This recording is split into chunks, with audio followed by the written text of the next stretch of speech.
Business එක කරන්න බැරිද? එකතු කළාගේ මත බලන්න. රජේ මේව නිකන් කියන්නේ නැහැ නේද?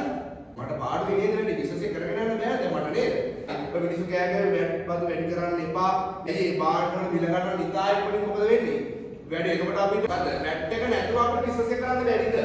ඇයි මේ වැට් එක? මොකක් වෙනුවෙන්ද මේ වැට් එක ගෙවන්නේ? දැන් ඔයා ආදායම බදුනක් ගන්නවා. මේකත් බදු වර්ගයක්. මේක ආදායම බදු නෙමෙයි. මේක ඇවිල්ලා එකතු කළාගේ මත බදු. ආදායම බදු කොහොමද ගෙවන්නේ? ආදායම බදු ඇවිල්ලා ඔයාට මහා අතිප්‍රාමාණිකව සල්ලි උපයනවා නම් ඒගොල්ලෝගේ ආදායම බදු අය කරනවා. ඇයි ඒ? ඒගොල්ලෝ මහා පරිමාණයෙන් හම්බ කරනවා. ඒගොල්ලෝගෙන් ගත්තට පාඩු නැහැ කියලා රජය. මේකත් එහෙම එකක් තමයි. මොකද මේක වැට් එක. මේක ආදායම කතාවක් නෙමෙයි. මේක තේරුම් ගන්න. වැට් වලට කලින් මම මේ කියන්නේ. වැට් පෙර ඔයා පාඩුවේ රුපියල් 100ට බාන්න විකුණ හිටියා. ඔයා බිස්කට් පැකට් තමයි විකුණුවේ. ඔයා බිස්කට් පැකට් හදනවා.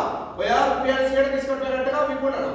එහෙනම් ඔයාගේ විකුණන්න රුපියල් කීයකටද? 100කට. එතකොට ඔයාට ගනුදෙනුකරු රුපියල් කීයක් දෙනවද? රුපියල් 100ට දෙන්නේ නේද? එහෙනම් ඔයාගේ ඩබල් එන්නේ කොහොමද වෙන්නේ? මුදල් අර වෙනවා 100යි විකුණුම් බැර වෙනවා රුපියල් කීයද? 100යි. ඔකට සරලනේ. දැන් මොකද වෙන්නේ? ඕක බලන් ඉන්න බෑ කාටද? ඔයා කියමු රුපියල් 100ක් මාගේ account එකට දාගන්න බලන් ඉන්න බෑ කාටද? රජේට. රජේ ඔයාගේ තැනට ඇවිල්ලා කියනවා රජේ මේව නිකන් කියන්නේ නැහැ නේද? ඔයා බාන්න හැමෝ ගාවට කරනවද? රජේ නෑ. මෙන්න මේ පොන්දේසිය වෙන්න ඕනේ. වැට් සඳහා ලියාපදිංචි වෙන්න නම් මෙන්න මේ පොන්දේසිය වෙන්න ඕනේ. මොකද්ද පොන්දේසිය? මම ඇත්තනේ කියන්නේ ව්‍යාපාරයට. ඔයාගේ අවුරුද්දේ ආදායම තියනවා නේද? අවුරුද්දේ ආදායම වාර්ෂික ආදායම මිලියන 60 ඉක්මවුවොත් ඔයාගේ අවුරුද්දට ඔයාගේ account එකට සල්ලි හම් වෙනවා රුපියල් කියලා මිලියන 60. මිලියන 60 ඉක්මවුන ගමන් ඔයා ගාවට එනවා කවුද? රජේ. ඔයාගෙන ඉන්නේ. තේරුණාද? නිකන් දැන් එතකොට දැන් පල්ලෙහාගේ සිල්ලර කඩේ. සිල්ලර කඩේ ගාවට එනවද රජේ? සිල්ලර කඩේ මිලියන 60ක් එනවද? නෑනේ. පොඩි කඩවල මිලියන 60ක් එන්නේ නෑනේ. සාමාන්‍ය පරිමාණයෙන් කරන සුපර් මාකට්ද, සමාජගත හොටෙල්, මහා පරිමාණයෙන් කරනවා නේද? ඒගොල්ලෝ සාමාන්‍යයෙන් ඒගොල්ලන්ගේ ආදායම අනිවාර්යයෙන් අවුරුද්දකට මිලියන කීයක ඉක්මවන්න ඕනද? මිලියන 60 ඉක්මවන්න.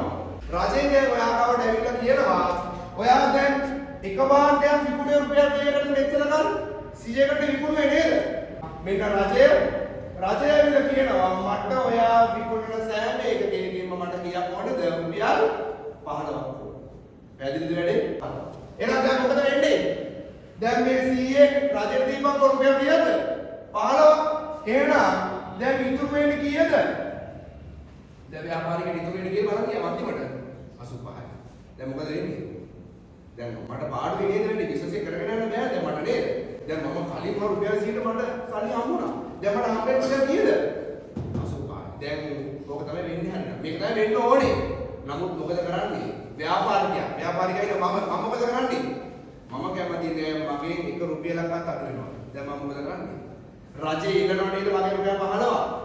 අන්න මම මොකද කරන්නේ? මගේ ගාන රුපියල් 100ව තමයි. මම කැමති නෑ මගේ ගාන අඩු කරගන්න. එහෙනම් මම මේ රජේ ඉල්ලනවා නේද මගේ රුපියල් 15ක්. එහෙනම් මම මේ 15 එකතු කරන මොකටද බාණ්ඩේ බිල. එහෙනම් මගේ අලුත් බිල බලන් ගියාම කීයද දැන්?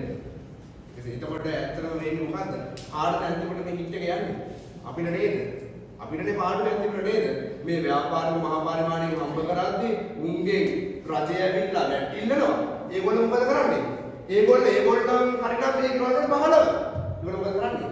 ඒ 15 බාණ්ඩ මිලට එකතු කරලා බාණ්ඩ මිල වැඩි කරනවා. අන්න ඒකයි ඔය මිනිස්සු කෑගේ වැට්පත් වැඩි කරන්න එපා නේද? ඇයි මේ බාණ්ඩ වල මිල ගන්න නිතායි වලින් මොකද වෙන්නේ? වැඩි. එතකොට අපිට කලින් දැන් මම රුපියල් 100ක් දීලා ගත්ත එකේ දැන් මේ බාණ්ඩ ගන්න ඔක කීයක් දෙන්න ඕනද? රුපියල් 115ක් දෙන්න ඕනේ නේද? ඇත්තටම බලන් ගියාම මේ අන්තිමේ බදු ගෙවන්නේ කවුද බලන් ගියාම? අපි නේද ගෙවන්නේ? පාරිභෝගිකයෝ එච්ච අපි නේද මේ ගෙවන්නේ මේවා. හරියන්නේ ඒකයි මේ වැටේ කේස් එක. මේ ව්‍යාපාරයකට සල්ලි කීයක් ලැබෙනවද? මුදල් දැන් ව්‍යාපාරයට එනවා ඔක්කොම 115ක් නේද? ඒකේ මගේ ගාන කලින් මගේමයි විකුණුම් රුපියල් කීයද? 100යි ඉතුරු 15 මට වගකීමක්. වැට් වගකීමක්.